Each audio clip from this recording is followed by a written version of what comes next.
And we are back. In this first episode of the new year on Kubernetes 101, we're going to make Drupal run a lot better in Kubernetes. We're going to pick right back up where we left off last episode in 2020, that crazy year. And we're going to give Drupal a friendly domain name using Ingress. We're going to give it a TLS certificate so you can access it over encryption using cert-manager. We're going to set up a cron job to make Drupal happy, and we're going to figure out what we can do with Drupal's logs to make it easier to inspect what's going on inside of Drupal. As with all these live streams, especially now that we're out of that crazy 2020 year, please introduce yourself on the live chat, introduce yourself in the comments after the fact, and let us know where you're from. It's always great to see the global audience that we have with this series with Ansible and Kubernetes 101 that I've done on YouTube. And thank you so much to everybody who subscribed. Just a week or so ago, I passed the 100,000 subscriber milestone, which is way beyond any expectations I ever had coming into all this. Last year, I mentioned during the Ansible 101 live stream that my goal for last year was to get 5,000 subscribers, something like that. And I blew past that in a few days after starting the Ansible 101 live stream. Now I'm past 100,000. Who knows where we'll go next? You might notice a few little differences in my office here. And in a future video, I'll talk about some of that stuff. But it's 2021, so that is cause for celebration right out of the gate. Somebody asked a few minutes ago whether these episodes will be weekly again, and yes, they will. However, I have one caveat. There is a baby due in some time in the next couple weeks in the Geerling household. So that baby will probably cause me to not be able to have a live stream for at least 1 week. So I don't know when this will happen. Follow me on Twitter at GeerlingGuy if you want to find out precisely when this milestone occurs in my life. Now, a lot of you might be saying at this point, oh, congratulations, this is amazing, a new baby. Now, this is baby number 4, and I know a couple people watching this are probably at this point, they're not going to mention anything in the live chat because that would be seen as rude. But you're thinking, he's one of those people. And yes, I do have some Irish heritage, but no, I don't plan on having like 20 or 30 kids. Anyways, so yeah, we have a baby on the way. It might be next week, it might be the week after, I don't know when.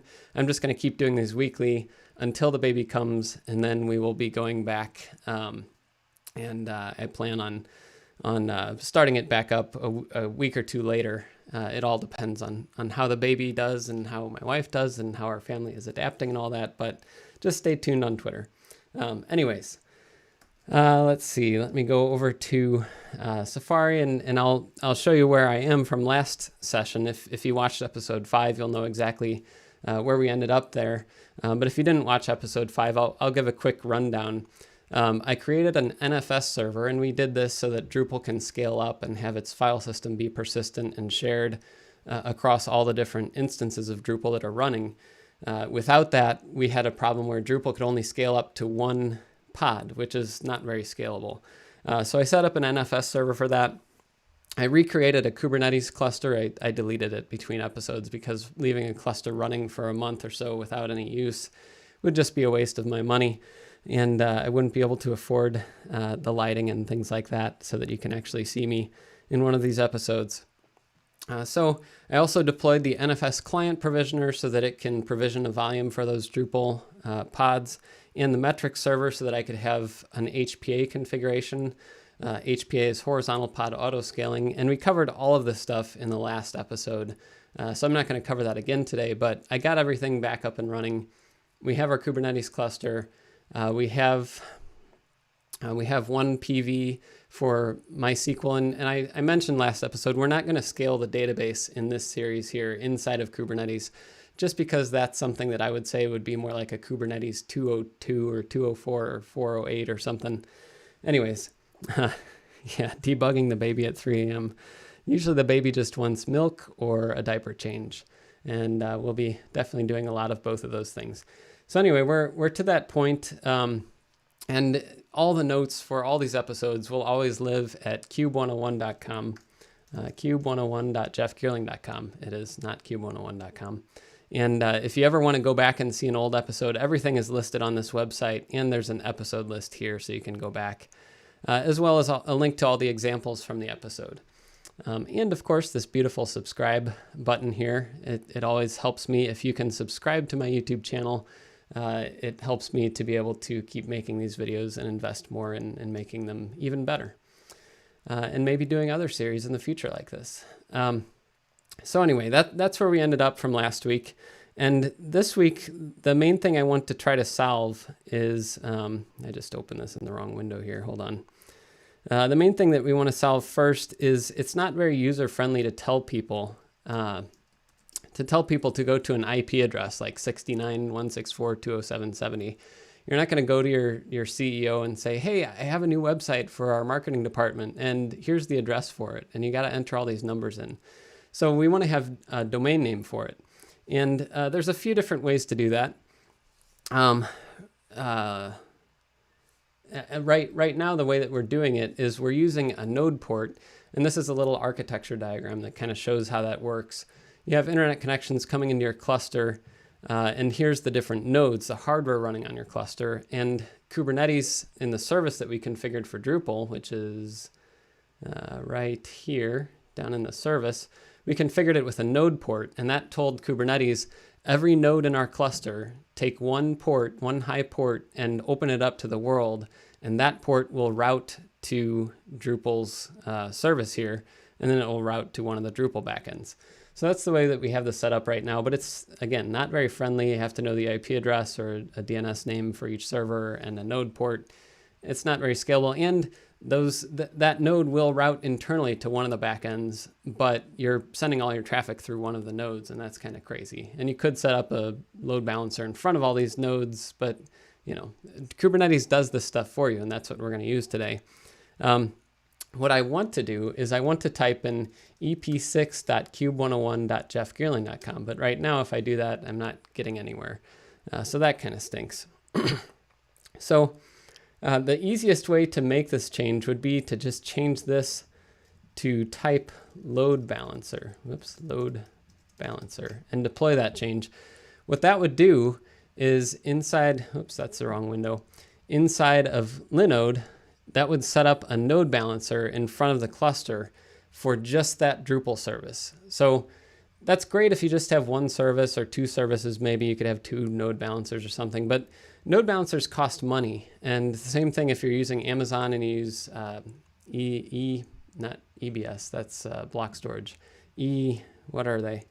The load balancers, ALBs or ELBs. If you want to use those, they cost money every month. So imagine if you had 25 web applications and each one of them needed one of these balancers. That's 25 times 17 a month. What is that? That's like $500 a month you're paying just for getting data into your cluster, and that's kind of ridiculous. So Kubernetes has a much better way to let you get traffic into your cluster using domain names and map them to backend services. And the best way to do that is called Ingress. And you can tie Ingress. Let me, oh goodness. I'm totally out of my practice here. I have a new monitor on my desk that I got from an old radio station. That's also where these new fiberglass sound panels came from that are slightly higher quality, although you can probably hear kids running around upstairs. It doesn't do anything to stop that kind of noise. But anyway, my mouse keeps going in the wrong place because I haven't set up the monitor the right way. Anyways, so this is that the node balancer approach that I was talking about, and if you use Ingress, then what it will do is it will set up one node balancer in front of your cluster that goes to an Ingress controller, and this controller can be many different types of software. So, for example, you can have NGINX, which is what I'll be using here. You can have HA proxy, Trafic or Traffic, I don't know how to pronounce that, Envoy, and there's like 5 or 10 other ones too. In Kubernetes land, you remember when I showed you the CNCF landscape, there's like 300 applications for every single purpose, and they're all competitors, so it's not like they're all just going to go away. So you have a lot of variety to choose from. I typically try to stick with an open source solution, one that I'm also familiar with outside of Kubernetes. So, Trafic, NGINX, HA proxy. HA proxy I really like, but sometimes it's a little bit harder to find use cases and documentation since it seems like it's a little less used. But anyway, NGINX is one of the most popular Ingress controllers, but it sets itself up between the node balancer and all your services. So again, for one service, this is not necessarily going to be any better than one load balancer, and it actually adds a little more complexity. But as you add more backends, as you add more services and more applications in your cluster, the Ingress controller can route all the requests for all of them and save you a lot of money on not having to have a bunch of load balancers. So we want to set this up in our cluster, and we can't do that just with this service. We can't say just use an Ingress controller and Kubernetes does that for us.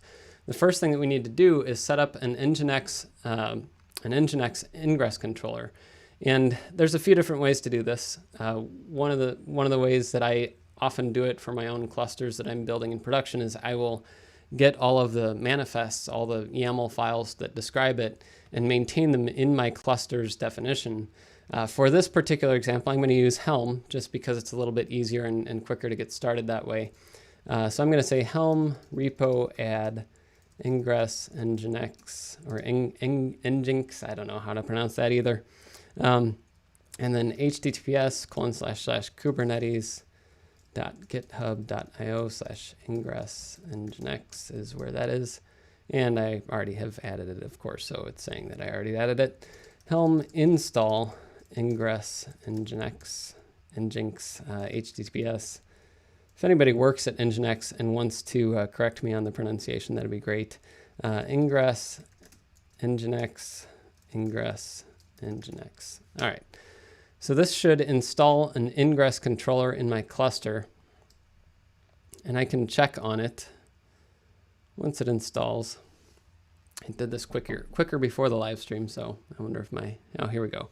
Okay, so and then as with many other Helm charts, it gives you a lot of good information about how to use it and how to connect to it and things.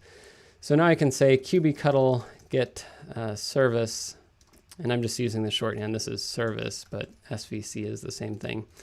Ingress NGINX controller, and that'll give me the IP address for the load balancer, or in this case, the Linode node balancer that's associated with this NGINX controller.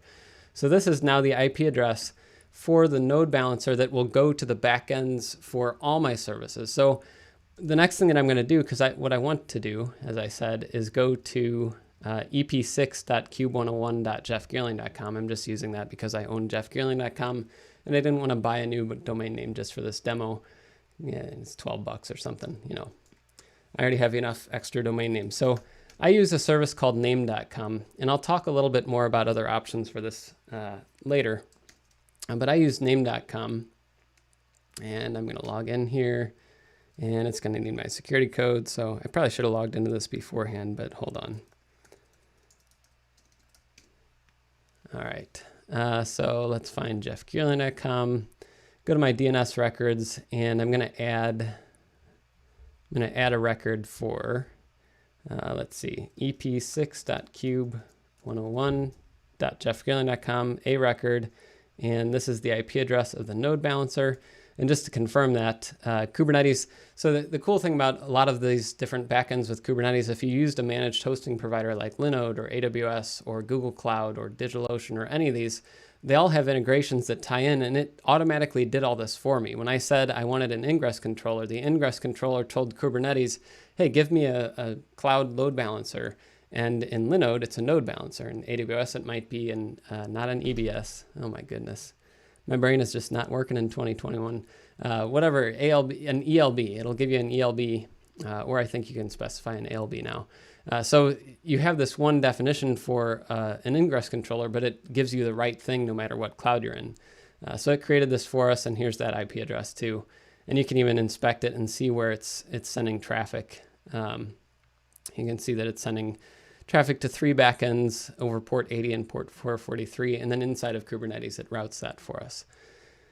So I'm going to take this IP address, and this is DNS. It's always a bad idea to do a live demo, and then throwing DNS into the mix on a live demo is also probably a bad idea. But this is the domain name. That's the IP address of the node balancer. Let's add that record.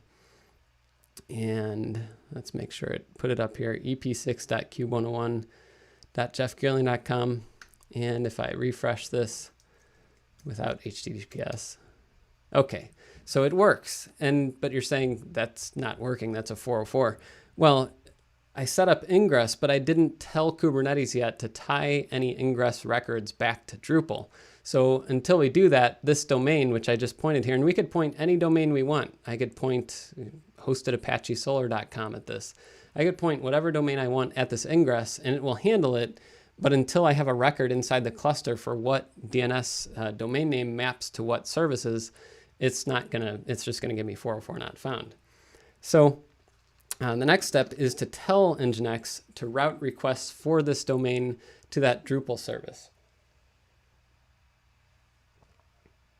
And we do that using an Ingress record, which I have right here.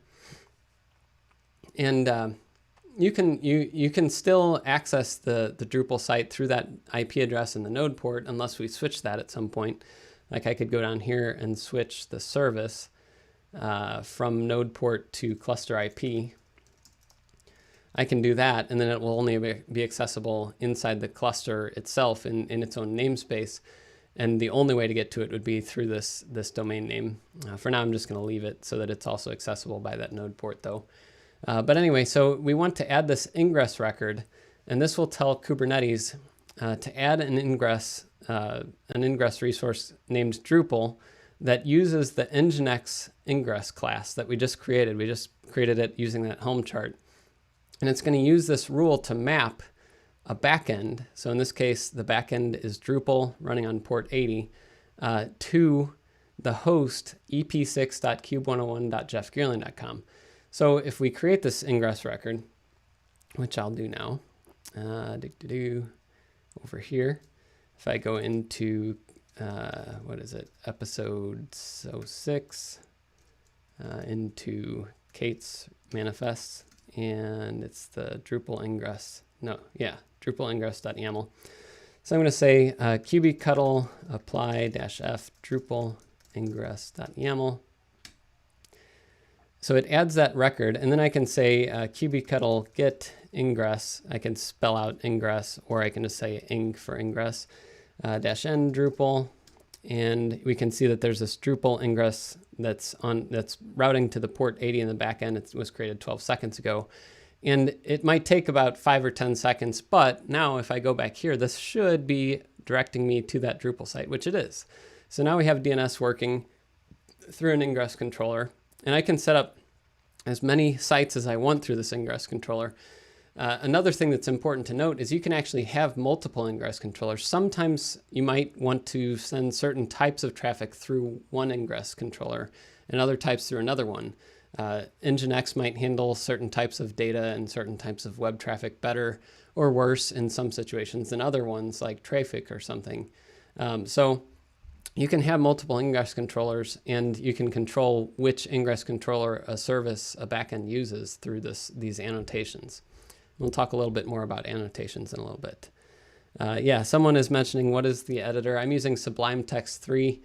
I used to use, what is it called on the Mac? Not LimeWire. I don't know. I used to use the one that had a flower as its icon, but that one kind of went abandoned for a while. It's not abandoned anymore, but Sublime Text 3 is nice because I can have the same configuration between Linux, Mac, and Windows, which sometimes I use those other platforms to do my editing. So anyways, getting back to this, everything seems to be working now. I can get this website through this URL. That's awesome.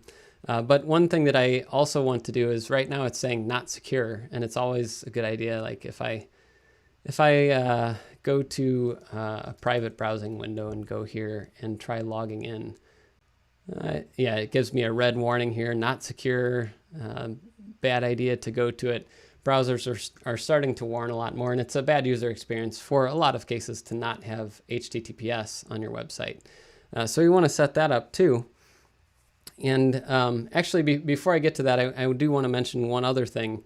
I mentioned that I used, where is it? I don't have it up anymore. I use name.com for my domains. And name.com, they're good. They've been around forever and ever, almost forever and ever. Forever and ever being like 20 years. anyways, I trust them. You have to have a lot of trust for whoever you're managing your domains with, but they don't have a lot of API integrations. They don't have a lot of integrations with other cloud providers and things. So for some things, I actually use Route 53 or Route 53, depending on what kind of English accent you want to use. But there's another project for Kubernetes called external DNS. And there's a couple different ways you can approach this. I could set up an entire domain to be used with name.com that points to Kubernetes, and then I can split up that domain using Ingress internally in Kubernetes. Another way that you can configure things is to tie Kubernetes straight to your DNS provider if it's supported through this external DNS project. I'm not going to get into that in this episode, but all these different services are supported. If you use any of them for your DNS records, Kubernetes can actually tie into the DNS system that you use and update your records for you when you do things like add a new load balancer or change some record that it needs to update a CNAME or an A record or something like that. So that's kind of a cool way to make everything super fluid and not have to manage anything in DNS and not have to do any manual management. I know for myself, for most of my smaller clusters that I use personally, it's not a big deal for me, but I do run a couple services like hosted Apache Solar, which has, I think, 1,200 DNS records in it now. And for all the various services that it integrates with and all the different little client interactions that happen. And there'd be no way I could do that manually because it's creating and deleting DNS records all the time. So that is tied into a Kubernetes external DNS integration. So as you get to a certain scale, it might become necessary to do something like that. But I'm just pointing that out, and I'm not going to go deeper into that in that episode. Again, my mouse is getting stuck here between my screens. And I have a note here. I use name.com, sad trombone.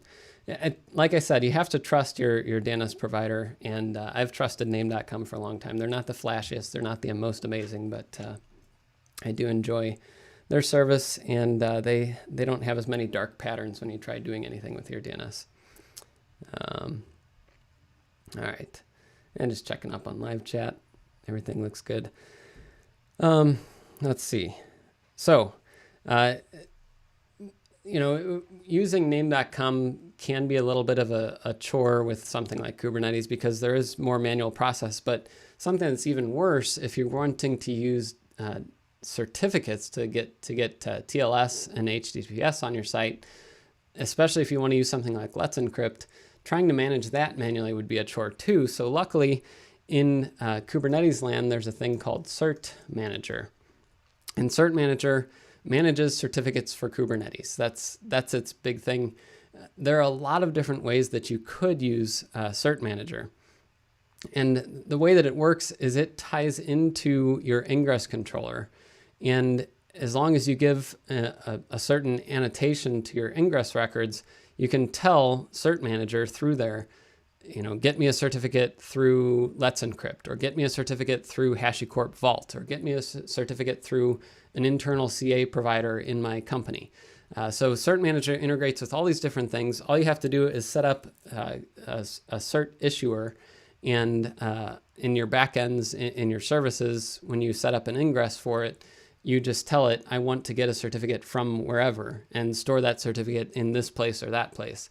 And cert-manager does all the work of updating the certificates, of getting the certificates, of deleting old certificates, things like that. So it's a really nice automated way to handle certificates in your cluster. And the website for that is here, cert-manager, if you want to read more about the documentation for it. I'm going to cover the thing that I think 90 to 98% of us would use if we use cert-manager with a Kubernetes cluster for web applications like Drupal, and that is using it with Let's Encrypt. So to install it, there's a few, again, with Kubernetes, there's always like 5 different ways to install it. With cert-manager in particular, it needs to have certain CRDs or custom resource definitions in your cluster. And there's a couple different ways to install them. The easiest way is to follow the documentation. I think, I don't know if it's under Learn More Installation, Kubernetes, where is it? So it has a few different ways to install it here. You can install it with manifest, which you could download and track in your own version control. I'm going to do it with Helm, so I'm just going to follow this guide here, just because I'm using Helm for a lot of other things in this course, and it's nice to be consistent. So I'm going to create the cert-manager namespace like it wants me to do, and then I'm going to add the repository. I'm guessing it's already on my computer. Yeah, it already exists, and it wants you to update the repo information. So I'll go ahead and do that. And then there's two ways to install these custom resource definitions. This is just describing to your cluster all the different things that that cert-manager is going to manage in your cluster. So I'm just going to do it this way. Grab this YAML file out of their repository for version 1.1.0, and I'm going to apply those CRDs like this, and it will just get those things out of this URL and install them into my cluster. Once that's done, I can install with Helm, and I'm going to do everything except for this line here.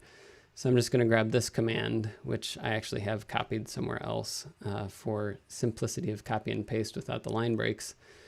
So I'm going to install it using Helm into the cert-manager namespace. Same version. Now, one important thing is if you're installing the CRDs and using the Helm chart, it's a good idea to make sure your versions are in sync because some things could be different. And then again, as with many Helm charts, it gives you a nice message about the next steps for actually using it. But before we start trying to use it or do anything with it, I want to make sure that it's actually working. So I'm going to say kubectl get pods -n cert-manager, see what's going on, and it looks like it's running, so that's good. And now, so cert-manager is in the cluster and it's ready to manage certs, but there are two things that we'll need to do before it can actually give us a certificate through Let's Encrypt for Drupal. The first thing that we want to do is create a cluster issuer, and a cluster issuer is something that will issue certificates for requests for certificates, and it ties cert-manager into a service like Let's Encrypt. And get my mouse back, there it is. So this is the cluster issue that we're going to add. This is basically straight out of their documentation, but one interesting thing to note is that Let's Encrypt does have some rate limits and things for their production servers, and you can actually switch this over, switch the server, and then of course you'd want to switch the name to Let's Encrypt staging for non-production environments. So if you're testing in a stage environment or in a testing environment or in a dev environment or something like that, you'd probably want to use the non-prod Let's Encrypt so you can control your rate limits and test things without actually affecting production certificates and things like that. But anyway, the way that this works is you give it a name. We're just going to throw it in the default namespace, and you give it a spec, and this is for an Acme type of cluster issuer. Acme is the standard that Let's Encrypt uses to generate certificates for you. And then you give it a reference to a private key secret. This is where it will store the private key for your cluster. You can actually use an existing private key if you have multiple clusters and you want to have one key between them or something like that. There's a way to do that. I'm not going to cover it here. And then you give it a server. This is an email address that you're going to tie into Let's Encrypt. This is helpful because Let's Encrypt will actually send you an email if one of your certificates is due to expire and hasn't been renewed recently. They'll warn you about it through this email address, and it ties your certificates to an email address in case you switch clusters or something and you need to rework things that way. And then you can configure what kind of solver it uses. Some of these keys are different depending on what kind of certificate provider you're using. If you're using an internal CA provider, or if you're using HashiCorp Vault or something, these will be different. But this lets you choose how you want to connect Let's Encrypt back to your cluster for its test. It has to make sure that you actually own that domain name and that domain name is pointing to your cluster. So we're going to use the HTTP solver, and cert-manager will kind of do all this stuff behind the scenes for you. You don't have to configure NGINX yourself or anything to do this HTTP test. You can also use the DNS solver too if you have external DNS integration in your cluster. Anyways, this is basically straight from their documentation. I just edited my email address. And now, when I deploy this, I'll say kubectl apply-f cluster issuer.yaml. All right, and so that created that. And if I say kubectl get cluster issuer, I think, then we can see that it added it in. And now the cluster is finally ready to actually give me a certificate if I request one. So the next step is to update our ingress record for Drupal. So this was the one that we just put in, and it had this one annotation, and it had the rule that tied this domain name to a backend to Drupal. But we're going to make a couple small modifications to make it also grab us a certificate. So we're going to add in one more annotation that says, hey, cert-manager, I want to use Let's Encrypt prod. And that helps our cluster issuer see, hey, this ingress record needs a certificate. And then to get that certificate, we tell cert-manager also, here's our TLS configuration. So we have one host name that we want for this certificate, and I want to store that certificate in a secret called EP6-TLS that cert-manager is going to create for me in my namespace here, and store the certificate in there so that NGINX can get that certificate and tie it to my traffic so I can get HTTPS. So right now we're not serving any secure traffic. I'm going to update this record, and since these two ingress resources are the same thing, just with a couple additions, I can just apply this newer one over the old one, and it will update it to add this cert-manager configuration. So I'm going to say kubectl apply-f Drupal ingress tls.yaml, and you can also monitor the logs while it's doing its magic, cert-manager, if you want.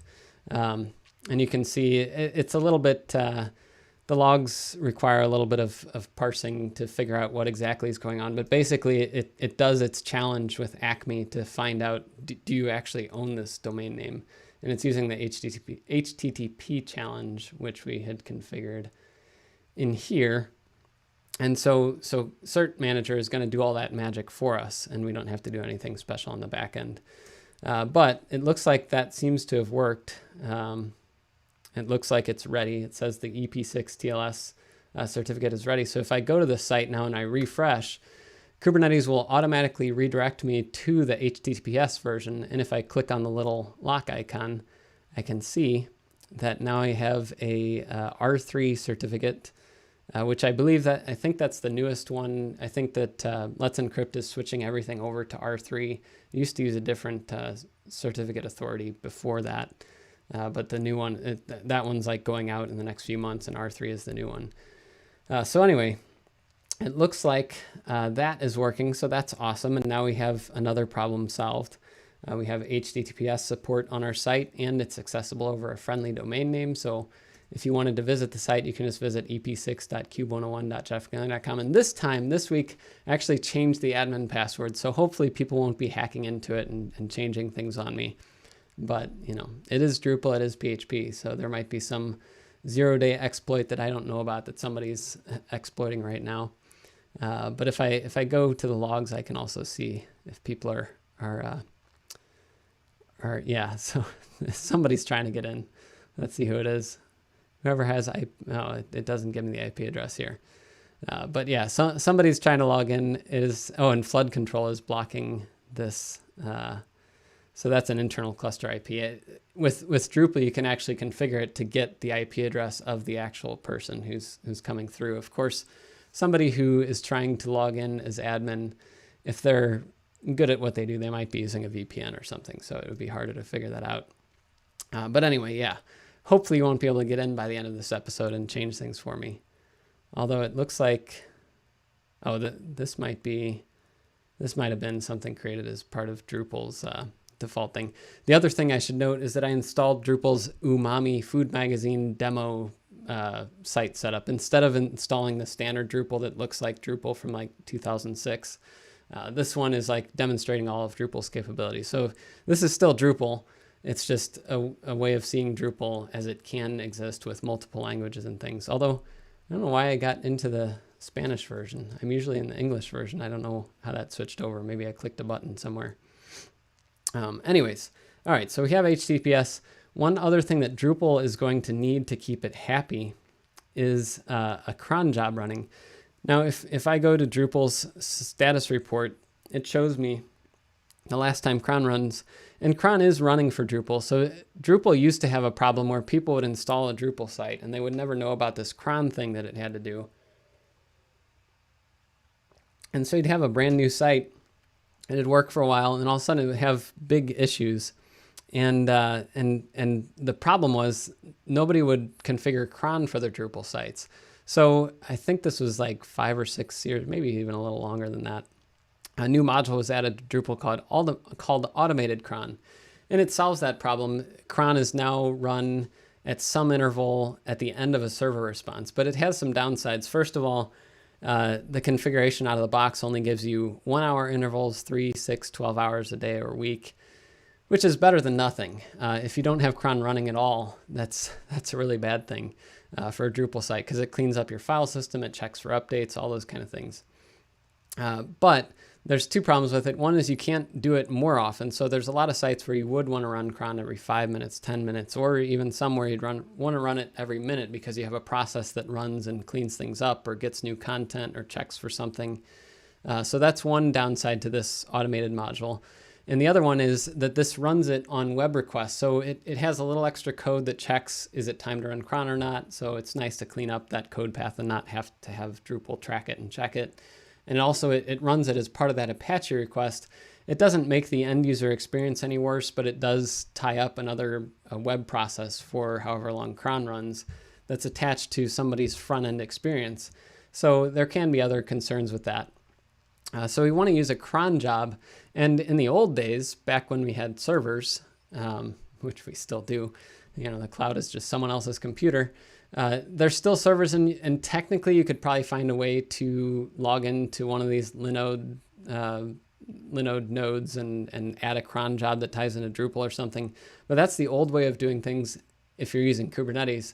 Kubernetes has a cron job resource that we can use to tell Kubernetes to kick off new jobs, and those jobs can do whatever you want. Anything that you give it a container and a definition of what to do, and it'll kick it off. It'll wait until it completes, and then it'll track that in Kubernetes for you. And a cron job just takes a job definition and gives it a schedule. So run it every minute, every 10 minutes, every hour, whatever you want. And so that's what we're going to do with Drupal to make sure that the cron jobs run on a schedule that we want, and then we'll let Kubernetes take care of scheduling it for us. A lot of people still also use other things like an external system for things like cron tasks. You could use Jenkins for it. You could use a lot of different systems out there. And that you can still integrate that with Kubernetes. It's not a big deal. Kubernetes cron jobs are a convenience, and I'm going to talk about in a little bit some of the caveats to using Kubernetes cron jobs that I've encountered. But I actually wrote an entire blog post on this.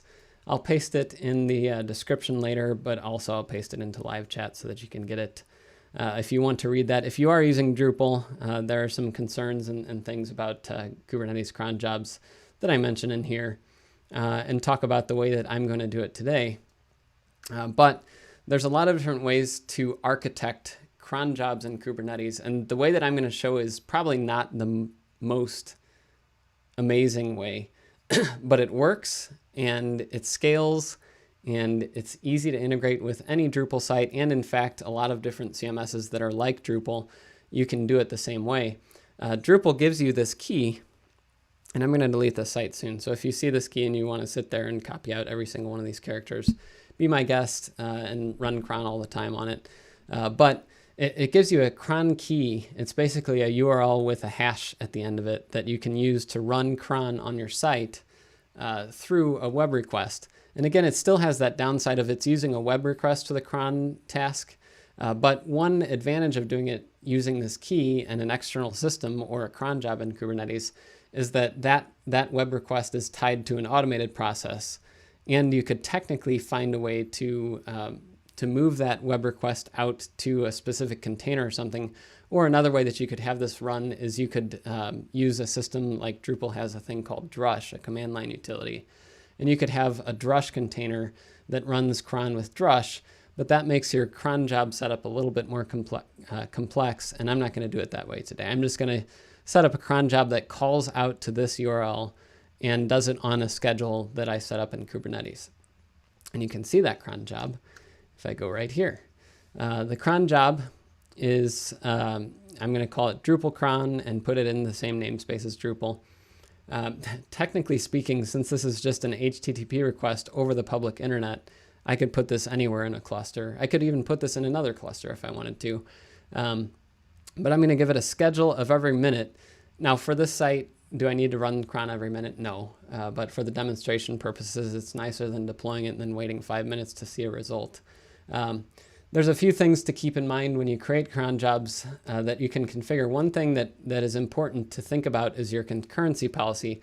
Most of the time, you don't want more than one cron job running at the same time, especially with Drupal. But with some other systems too, you don't want to have a cron job running, doing something, and then another one starts running again. But there are some systems where you do want to have, if one cron job takes a long time, you might want to have another one start and another one start, but that can lead to like a cascade of thrashing on your database or something. So you really have to know your application to know whether you want to allow concurrency or forbid it. Or there's a third option. You can have it be, if this cron job is still running and another one starts and takes its place, kill the first cron job and start the next one. That's another option. That can be kind of a nuclear option and cause even more problems, but you really have to know your application to know how to set this. It's usually safest to say forbid and wait for a cron job's job to finish before starting a new one. Another thing to keep in mind with Kubernetes cron jobs is the schedule is more of a suggestion, and it's not, you might be used to in Linux with cron tab, you put in a cron job, and if you say run it every minute, it's going to start at 0 seconds of that minute. With Kubernetes, it might start, around the time that minute starts, or it might start halfway through that minute. Kubernetes scheduler is not quite so precise. And so if you say like run it on Sunday at 5 a.m. or let's say 5:21 a.m., sometimes it might run at 5:22 or 5:21 and 30 seconds. So you have to keep that in mind with Kubernetes. And this is one reason why some people choose not to use Kubernetes cron jobs. They're not precise about the second that it runs. And so if you want to run a cron job that does depend on running at the same exact time, you're going to have to use a different tool, or you're going to have your application have logic in it that determines what the closest minute was or something along those lines. Anyways, the way that a cron job works is you give it a job template, and you can read more about Kubernetes jobs in the Kubernetes documentation, but a job basically runs a container until it finishes, and that's it. So you can tell Kubernetes, run this job, it'll run it, and then it will store the log from that job. And when it completes, it'll say success or fail, and that's about it. With a cron job, you give it this job template, and what I'm going to do is give it a container called Drupal cron, but all it is a curl container. So it's just going to have a container that runs curl inside of it. And I'm going to give it the options -s and give it this key from the site, which I believe is correct. Let me make sure the key didn't change. Yeah, GPG at the end. And then if it has a problem, it's going to retry, and it'll retry as many times as Kubernetes has configured by default. There's a lot more options that we could configure with this, and I might talk about a couple more in a couple minutes. But I'm going to go ahead and deploy this cron job to the cluster. So kubectl apply -f Drupal cronjob.yaml. And it created it, and I can say kubectl get cronjob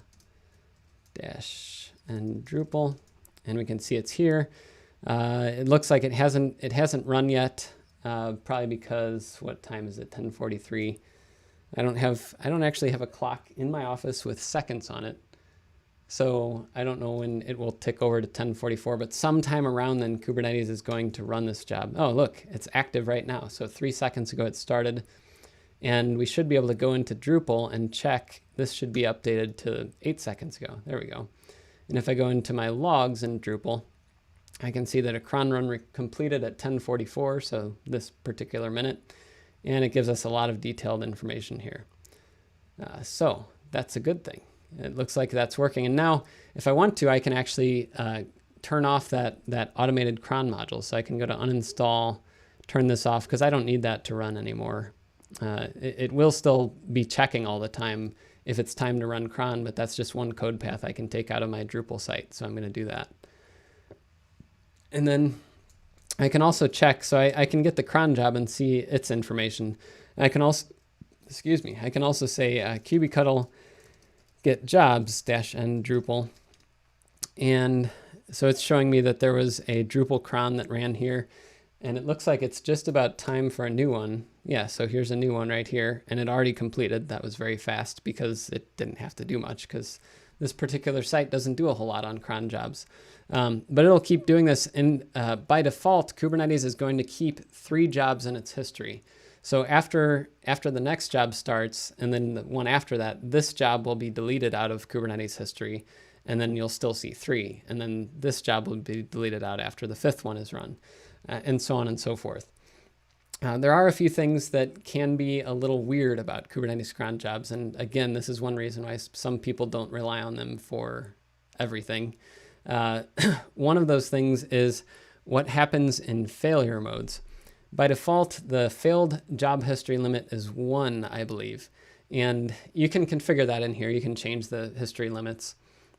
But if I say kubectl describe cron job Drupal, what is it? Drupal cron -n Drupal. If I look in here and see that, yeah, the failed job history limit is 1. So if you have a cron job that failed like 2 times over the past week or something, and you go in to debug it, it only saved the history of the previous failure. And if there were 2 failures ago was where the big problem was, you're going to lose that. So you might want to increase this failed history limit. Also, I found another weird issue that happens because I guess Kubernetes backoff system is not tuned perfectly well for cron jobs and things like that that might be running with a very high frequency. If you have a lot of failures in a short amount of time, sometimes cron jobs just kind of stop working at all. And I think it's related to the way that the backoff logic works in Kubernetes with jobs that fail a lot.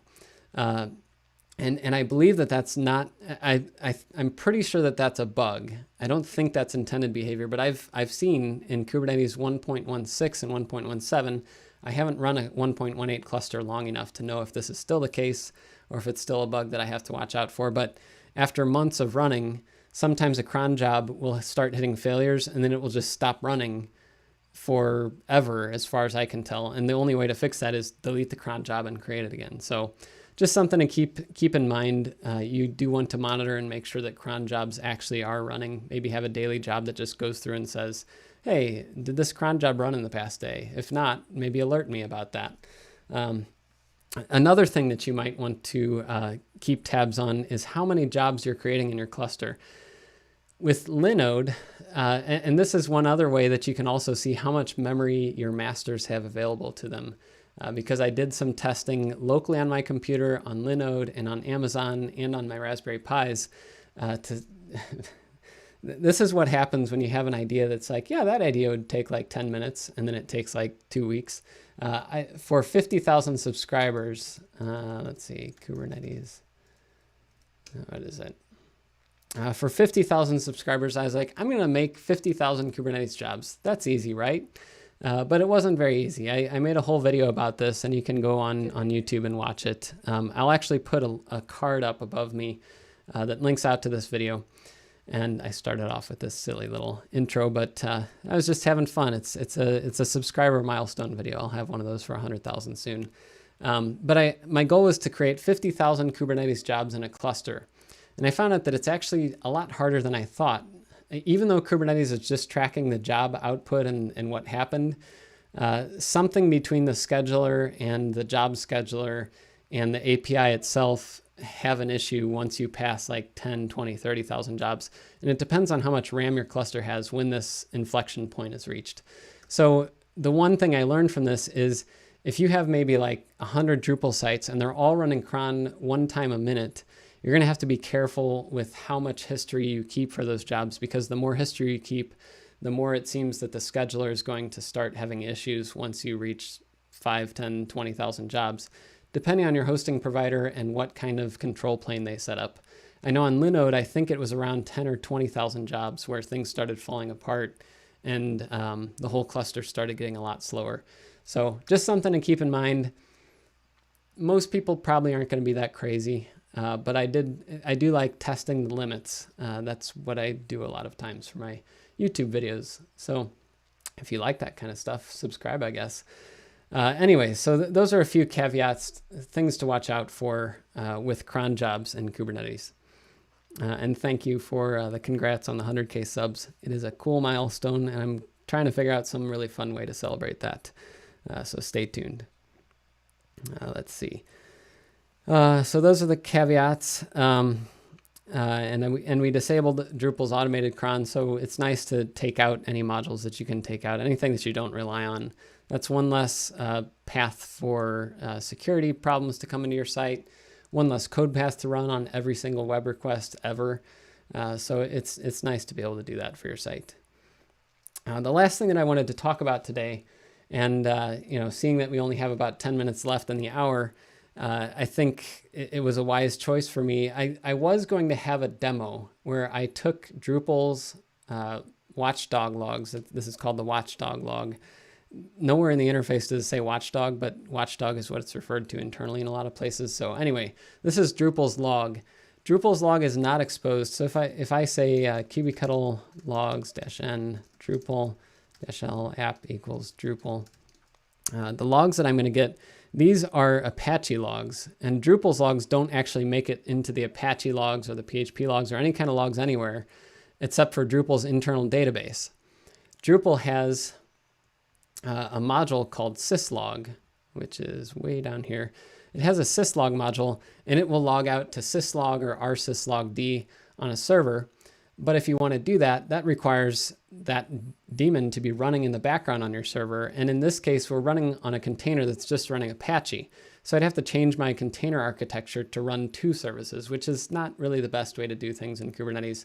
So another option that you could do for Drupal's logs using the syslog module that's built in is to have a sidecar container. And the sidecar container runs alongside your main container, and you can tie in another service, and you can have it, you can have Drupal write syslog entries, and that sidecar could pick them up. And that sidecar container could be what you monitor to see Drupal's logs, or you could have that sidecar container deliver those logs somewhere else. And so then I was like, okay, well, that's starting to get a little bit complicated. I didn't want to talk about sidecar containers too much in this episode because that's, in my opinion, a little bit more of an advanced topic than a Kubernetes 101 course. So then I was like, oh, maybe there's some other options for logging. And there's like 20 different options. And I'm going to run through a few of these different options. Some of the things that I've used before, some of the things that I do and don't recommend in different cases. And but the bottom line is I didn't find a way to make a quick demonstration that I could do in less than 20 minutes of how to get Drupal's logs into something that's easy for you to work with, at least not for Drupal 9.1.0, which this site is running. There's actually a couple modules that would have made this a lot easier had I been running Drupal 8. But I'm running the latest version of Drupal, and some of those modules haven't been updated, unfortunately. So because I didn't have that, I just wanted to run through a few different ways. One of the easiest ways to do logging in Kubernetes is to use one of the service providers. Like I know I've used Sumo Logic in the past. Sumo Logic is, well, I don't know why their site is like this, probably because my privacy plugin in my browser is causing their CSS not to load or something. But Sumo Logic is one. Datadog has, well, that's not it. Datadog. Yeah, let's just search for Datadog here.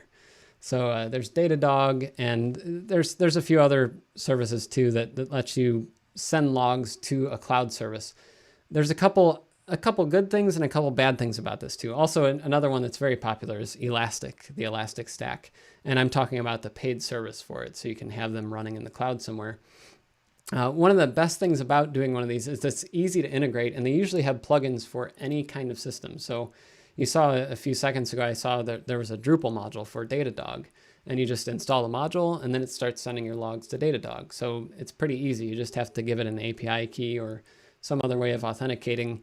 And for most of these systems, there's a plugin or a way to get that running really quickly. And some of them, there's even like a Kubernetes integration where you just click a button, and all of a sudden, all your Kubernetes goes in there. The annoying thing about a lot of these, though, probably the biggest downside, is the fact that they're expensive. They get more expensive as you expand, and if you aren't, I guess, picky about what logs you send them, you can end up spending a lot of money on a monthly basis if you have big applications that send a lot of log data. So in that case, a lot of times what you end up doing is you have a calculus of how important is this log data. And a lot of times, a lot of log data is very important when things hit the fan. And then you really regret the fact that you did prune a lot of logs just to save some money. So, you know, there's benefits and downsides to both of those. So another option that you have is running your own elk stack. And I've done this for a few clusters, and to a certain scale, it works okay if you want to run elk inside of your Kubernetes cluster. One downside to having it in the Kubernetes cluster is if your cluster's having problems, then elk is probably having problems, and the log data is probably going to have problems. So some people set up a separate elk cluster, and elk is Elasticsearch, Logstash, and Kibana. And you basically have a backend that stores log data, a front end for viewing that log data and searching that log data, which is Kibana, and a transport layer, which is Logstash, that receives log data through HTTP and puts it into Elasticsearch. So that's definitely an option, and there's Helm charts that help you build that into your cluster. But the biggest downside to that is the scalability of it. There's a reason why Sumo Logic and Datadog and Elastic and things are expensive, and that's because it takes a pretty good amount of effort to make sure that those systems are resilient, can scale well, and don't fall apart when you send it, 10.1 gigabytes of data in a day or something crazy like that when something bad happens. And it's always when something bad happens when your monitoring system goes down, especially if you're running it on your own. So that's one reason why some companies are willing to pay a lot of money to these external services. It's because they typically don't go down on those bad days. Sometimes they do, though. Anyway, so it's the biggest thing is it's difficult, and I have a little animation here. This is what happens on a bad day. You're basically fighting a fire with a fire hose, and usually what happens is your water runs out when you're running your own hosting system, and that has happened to me a few times, and it makes you fight the fire blind, and the fire starts consuming everything around it. So, if you have the budget for it, I would recommend using one of the cloud services. Now, another option is if you're using cloud hosting. So, if you're using Amazon, maybe consider using Amazon's logging system, CloudWatch, I think. If you're using Google, they have a logging system built in. A lot of different cloud hosting providers have their own logging solutions. Some of them don't have the same bells and whistles as a dedicated solution like Datadog or Sumo Logic or Elastic or something like that. They don't have the easiest dashboards. They don't have open source alternatives and things, but they are built in, and a lot of times they can scale with your needs pretty well. And speaking of cloud providers that have integrated logging, one of the best things that I found out in researching all of this is Amazy.io, who's sponsoring this series. So thanks so much to them. They actually maintain a project called Lagoon Logs for Drupal. And this is one area where it is really nice if you host your, let's say you're a Drupal user. If you host your Drupal site on a provider that has first-class support for Drupal, they're going to have something like this where you just install this module and you have a full logging solution, and they use Elasticsearch, Logstash, and Kibana, I believe, on their backend. So this sends your logs straight into their system with no problem, and it's easy, and it's built into your hosting platform that you have with them. So, I'd say that a lot of people harp on hosting providers sometimes for the pricing and things like that. But if you want to get things done, if you want to get a complex enterprise scale site or something that needs to scale up a lot, if you want to get that done with minimal backend effort and minimal pain, a lot of times using these types of solutions, like what Amazy.io has, can save you so much time and let you focus more on the actual building of the site and the marketing and designing new things and things like that. And you can spend less time on the back-end parts of Kubernetes that Honestly, in my experience, trying to get Elasticsearch to scale and to recover from a split partition and things like that, those things aren't very fun, I don't think. It is fun for smaller scales when I build those clusters, but when they get to bigger scales, I typically do like to go to a managed provider just because they can take care of those things, and they have a full team of people taking care of those things. So anyways, that's a little bit of a, sorry for the letdown that I'm not going to show you magic how to log all the things in this episode, but I have a note here. Where was it? I have a note that logging ain't sunshine and rainbows and unicorns. It never has been. If you have set up hosting for a multi-server solution before, you're going to find the same thing has always been the case. Having multiple servers logging to a central resource, it's not impossible, but there's always going to be weird issues. And then trying to expose that log in a friendly user interface or in a way that multiple people can get to it, that's another layer of complexity. And Kubernetes just takes that and makes it easier in some ways and harder in other ways. Easier in the fact that Kubernetes encourages your applications to have one logging output, which is the standard output and standard error on the containers, so that you can aggregate your logs more uniformly. But there's also complexity when you have applications like Drupal that have their internal logs that don't get output into the container logs as easily. Anyways, so that's going to be it for today's episode. In the next episode, we're going to go from managing our single Drupal instance to talk about something in Kubernetes called an operator. And I'm going to get more into it next week, but it's a way of making it so that you can take your application knowledge and put it into one little bundle and then manage things like a Drupal site or a WordPress site or a custom Go application or something. You can manage a fleet of them, or even if you're just doing one or two or something, you can do them uniformly and have a good process for managing them. So next week we'll talk about that. And as always, until next time, I'm Jeff Geerling.